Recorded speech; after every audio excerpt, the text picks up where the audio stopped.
អូនចៃដន្យតូចតន់រាំងទាំង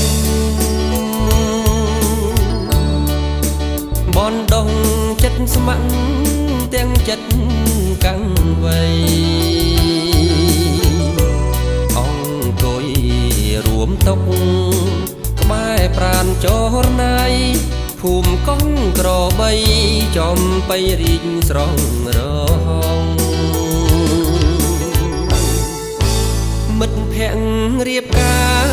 សាងគ្រួសារថ្មី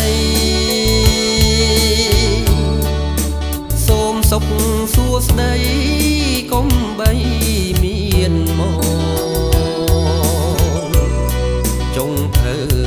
ដាក់មហូបត្រីសាច់ច្រើនផងអៀនអីនួនល្អងចាំបងដួងដឹងចានអើយ6កើតខែបងបនដងមីងសៃដូចស្គាល់កម្មវ័យស្និទ្ធស្នាលពុំមានអៀនឡើយបងសួរមិត្តភក្តិស្គាល់ទាំងត្រានត្រើយនៅគៀងបងកាយក្រោយវត្តគុលទៅទឹងមានផ្អែមក្រអូបស្រោបក្លិនមិនណាយយ៉ាងយូរខែក្រោយបងចូលដនដឹងបងគប់យ៉ាងណា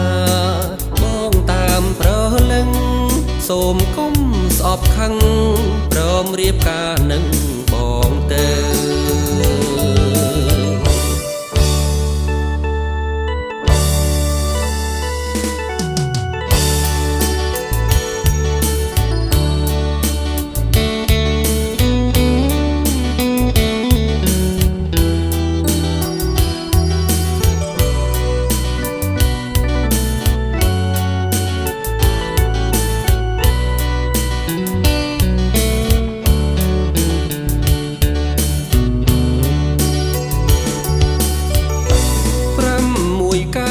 ខែបងបនដងមីងសៃ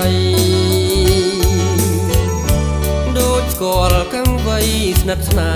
លពុំមានអៀនឡើយបងសួរមិត្តភក្តិស្គាល់ទាំងត្រានត្រើយនៅគៀងបងកា